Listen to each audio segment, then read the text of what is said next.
So మనం మామూలుగా పొంగడాలు తినే ఉంటాం, కానీ ఈరోజు మనం ఆవిరి మీద తయారు చేసుకుంటున్నాం అనమాట. సో ఉల్లి పొరక ఆవిరి పొంగడాలు తయారు చేసుకుంటున్నాం. దానికి కావాల్సిన పదార్థాలు ఏంటో చూసేద్దాం. దోసపిండి, ఉల్లిపాయ ముక్కలు, పచ్చిమిర్చి ముక్కలు, వెల్లుల్లి ముక్కలు, అల్లం ముక్కలు, కొత్తిమీర, సైంధవ లవణం, కారం, నూనె, ఉల్లి పరక. కావాల్సిన పదార్థాలు తెలుసుకున్నాం కదా, ఎలా తయారు చేయాలో ఏంటో కూడా చూసేద్దాం. రెగ్యులర్గా ఒకటే స్టైల్ కాకుండా మామూలుగా పొంగడాలంగానే మనకి టైం అయిపోతుందని హడావిడిగా దోశల పిండి అట్లా బయట పెట్టేయడం, దోశ వేయకుండా పొంగడాలు వేసేసేయడం ఫాస్ట్గా. దాంట్లో కూడా మనకు నూనె తక్కువగా ఉంటుందని అవి కూడా మనం కొంచెం స్టీమ్ తోటి చేసేస్తాము. సో అలా చేసేస్తాం, దాంట్లో ఇంకా ఏం యాడ్ చేయం, ఒక్క సైంధవ లవణం అట్లా వేసేసుకుంటాం సరిపోతుందని. బట్ అలా కాకుండా మనం తీసుకునే ఆహారంలోనే మరింత ఆరోగ్యాన్ని ఇచ్చే విధంగా తీసుకున్నట్లయితే మనం ఆరోగ్యంగా ఉంటాం, ఏ పనైనా చేయగలం అనమాట. సో ముందుగా మనకి ఇక్కడ దోశల పిండి అయితే రెడీగా ఉంది. మ్యామ్ ఇక్కడ దోశల పిండిలో అంటే లైక్ ఏ రేషియో అన్నది కూడా ఒక్కసారి మెన్షన్ చేయండి, తెలియని వాళ్ళు కూడా తెలుసుకుంటారు. 3 వంతులు మనం బియ్యం తీసుకొని 1 వంతు మనం మినపప్పు తీసేసుకొని చక్కగా మనం రాత్రంతా నానబెట్టేసుకొని ఉదయాన్నే దాన్ని మంచిగా పేస్ట్ లాగా చేసేసుకోవాలన్నమాట, అంటే రుబ్బేసుకోవాలి. ఎస్, అదే ఈ మిశ్రమం. ఇప్పుడు మీకు ఇక్కడ బౌల్లో కనిపిస్తుంది కదా, ఇది అదే. ఒక కప్పు మినపప్పుకి 3 గ్లాసుల బియ్యం అనమాట. చక్కగా నానబెట్టేసుకొని మేము కూడా ఇలాగా రుబ్బేసుకున్నాము. ఇప్పుడు దీంట్లో మనం ఈ ఇంగ్రీడియంట్స్ అన్నీ కూడా వేసేసుకుందాం ఒకటి తర్వాత ఒకటి అవన్నీ. సో ముందుగా ఏంటంటే ఓకే, ముందుగా ఉల్లిపరక ఏమంటారా? ముందుగా మనం ఉల్లిపరక వేసేసుకున్నాం. ఓకే, ఆల్రెడీ ఇక్కడ మేము కడిగి పెట్టేసుకున్నాం ఉల్లికాడల్ని. ఇక్కడ చూసారు కదా, ఈ సైజులో తరుక్కుంటే బాగుంటుంది అనమాట. సో కాబట్టి ఉల్లికాడలు వేసేసుకుంటున్నాం. 1 కప్పు ఉల్లికాడలు లేదా ఒక కంప్లీట్ కట్ట ఉంటుంది చూసారా, సో అదనమాట. అలా ఉల్లికాడలు వేసేసుకుంటున్నాము. దాంతోపాటు పచ్చిమిర్చి కూడా కొంచెమే ఉంది కాబట్టి ఆల్మోస్ట్ 2 పచ్చిమిర్చీలు తీసుకున్నాము, చిన్న చిన్న ముక్కలుగా తరుక్కున్నాం కాబట్టి పచ్చిమిర్చీలు వేసుకుంటున్నాము. అలాగే వెల్లుల్లి ముక్కలు, అలాగే అల్లం ముక్కలు కూడా మొత్తం వేసేసేయండి. అల్లం ముక్కలు కూడా ఒక పావు కప్పు లేదంటే కనుక కొంచెం మనకి ఒక 1-2 స్పూన్స్ వస్తాయి. సేమ్ ఈక్వల్ రేషియోస్లో తీసుకున్నాం, లైక్ వెల్లుల్లి అల్లం అన్నట్టు. సో అలాగే ఉల్లిపాయ ముక్కలు కూడా తీసుకుంటున్నాము. మనకి ఉల్లిపాయ కూడా ఏంటంటే ఒక హాఫ్ ఉల్లిపాయ, లేదు మీరు ఒక కంప్లీట్ ఉల్లిపాయ తీసుకున్నా పర్లేదు. సో ఉల్లిపాయ ముక్కలు తీసుకున్నాము, చిన్న చిన్నవిగా కట్ చేసుకొని.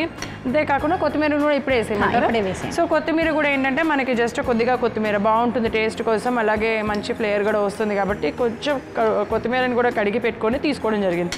మరి దీంట్లో మామూలుగా అయితే సాధారణంగా పొంగడాల్లో ఉప్పు ఒకటి వేసి చేస్తూ ఉంటాం కాబట్టి దీంట్లో ఇవన్నీ వేసుకున్నాము. సో ఇప్పుడు సైంధవ లవణం కూడా వేసుకుంటున్నాము. దాంతోపాటు ఇక్కడ మనం ఏం వేస్తున్నాం అంటే కొంచెం కారం కూడా వేసుకుంటున్నాము. యాక్చువల్గా కొంచెం లైట్గా వెళ్దాం. సో కలర్ చూడడానికి కొంచెం బాగుంటుంది, కొంచెం కొత్తగా అనిపిస్తుంది పిల్లలకి. ఇంత సరిపోతుందా? సరిపోతుంది. సో కారం అనమాట, జస్ట్ కొంచెం కలర్ డిఫరెంట్గా ఉంటుంది అండ్ బాగుంటుంది కూడా. ఇప్పుడు ఇవన్నీ వేసేసుకున్నాము కాబట్టి మొత్తం మంచిగా కలిపేసుకుందాము.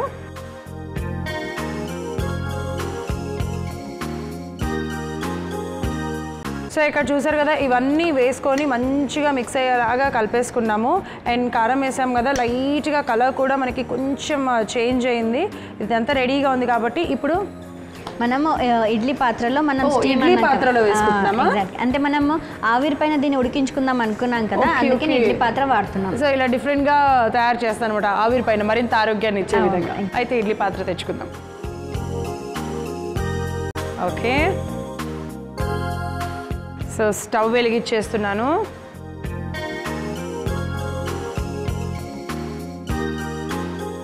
గిన్నె పెట్టేసుకుందాం. దాంట్లో తగినన్ని నీళ్లు, అంటే ఇడ్లీల పాత్రలో నీళ్లు పోసుకుంటాం కదా, సో తగినన్ని నీళ్లు పోసేసుకుంటున్నాము. అలా పోసుకొని ఇడ్లీ పాత్రను కూడా పెట్టేసుకుందాం. కొద్దిగా బాయిల్ అవ్వనివ్వాలన్నమాట, కొంచెం మరగనివ్వాలి. ఆ నీళ్లు కొంచెం బాయిల్ అవుతున్నప్పుడు మనం కనుక ఇడ్లీలు వేస్తే పర్ఫెక్ట్గా వచ్చేస్తాయి. ఇప్పుడు నేను నూనెను అప్లై చేస్తూ ఉంటాను మ్యామ్, మీరు లోపల అసలు దీంట్లో ఎలాంటి ఔషధ గుణాలు ఉన్నాయి, ఎవరెవరు తీసుకోవచ్చు అనే విషయం చెప్పండి. మనము ఇప్పుడు వాడేది దీనిలో ముఖ్యంగా ఉల్లిపరకను వాడుతున్నాం అనమాట, మెయిన్ ఇంగ్రీడియంట్గా. ఈ ఉల్లిపరక అనేది మనకు చాలా శీతలంగా పనిచేస్తుంది అనమాట, అంటే శరీరంలో ఉన్నటువంటి వేడిని తగ్గించేస్తుంది. మనకు ఒక సామెత కూడా ఉంది, ఇల్లు చేసిన మేలు తల్లి కూడా చేయదు అన్నట్టుగా. సో అది ఎంత చలవ చేస్తుంది అంటే మనకి హైపర్ అసిడిటీ ప్రాబ్లమ్స్ని కూడా మనకు కంట్రోల్ చేసేస్తుంది.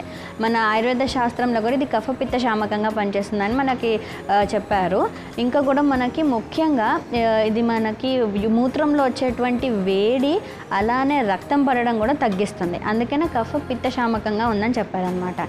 సో మనం ఏ రీజన్స్ వల్ల మనకి మూత్రంలో మంట కానీ లేకపోతే రక్తం రావడం జరుగుతుందంటే మన బాడీ ఫస్ట్ బాగా డీహైడ్రేట్ అయినప్పుడు, అంటే మన శరీరంలో ఉన్నటువంటి నీటి శాతం బాగా తగ్గిపోయినప్పుడు, మనం ప్రాపర్గా ఆహారం తీసుకోనప్పుడు, బాగా వేడి ఉన్నప్పుడు మనకి ఈ మూత్రంలో మంట రావడం కానివ్వండి, రక్తం రావడం ఇవన్నీ కూడా జరుగుతూ ఉంటుంది. సో అవన్నీ మనం అప్పుడప్పుడు జరుగుతుంటుంది. అంటే మన నార్మల్గా మన బాడీ అంతా కూడా చిన్న చిన్న ప్రాబ్లమ్స్ ఏమైనా ఉన్నా కానీ మన ఏమైతే ఇమ్యూనిటీ శక్తి ఉంటుందో, రోగనిరోధక శక్తి అవన్నీ డీల్ చేయడానికి ఉంటుందన్నమాట. ఒకవేళ అప్పుడు మన ఇమ్యూనిటీ బాగా వీక్ ఉన్నప్పుడు మాత్రం మనం కొంచెం ఇలా ఆహారంలో ఔషధంలాగా వాడితే మనం ఎక్కువ మెడిసిన్స్ యూస్ చేయకుండానే మనం దాని నుంచి కంట్రోల్ అవ్వచ్చు. ఓకే, సో అంటే దాని గురించి ఇక్కడ ఉల్లిపరక అనేది మెయిన్ ఇంగ్రీడియంట్ తీసుకున్నాం. కాకపోతే మామూలుగా ఈ ఉల్లిపరక కొద్దిగా వేడి చేసే తత్వం కూడా ఉంటుంది కదా, మరి అదెలా బ్యాలెన్స్ చేస్తుంది అంటారు? అదే అంటున్నా, అది ఉల్లిపాయ మనకి ఎంత చూసారా, మనం ఉల్లిపాయ కట్ చేసినప్పుడు ఎంత ఘాటుగా ఉంటుందో అది మనకి ముక్కుల రంధ్రాలలో ఉన్నటువంటి ఏమంటారు అన్ని నాస్ట్రల్స్ కళ్ళల్లోంచి ముక్కులోంచి నీళ్ళు వచ్చేస్తాయి, దానిలో సల్ఫర్ కాంపోనెంట్. అదే మనం ఆహారం ఉపయోగించినప్పుడు మాత్రం దాని ప్రాపర్టీస్ అన్ని మారిపోతాయి.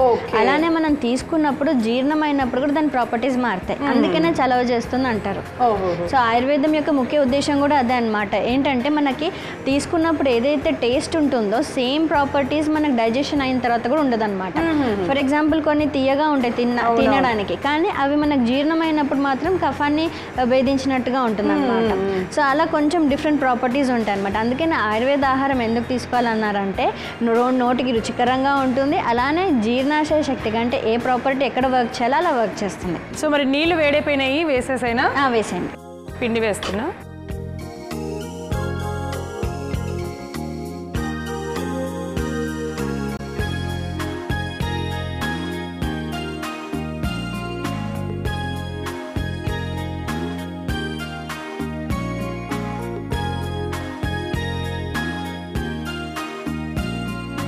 మూత పెట్టుకున్నా.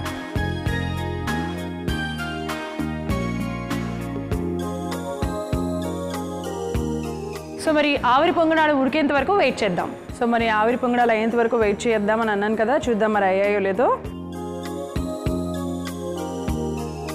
ఎస్, పర్ఫెక్ట్గా అయిపోయినాయి. ఇప్పుడు వీటిని స్టవ్ ఆఫ్ చేసేసి ప్లేట్లోకి తీసేసుకుందాం. చూసారు కదా ఎంత ఈజీగా వచ్చేస్తున్నాయో. ఇట్లా పట్టుకోగానే అట్లా సాఫ్ట్గా వచ్చేస్తున్నాయి.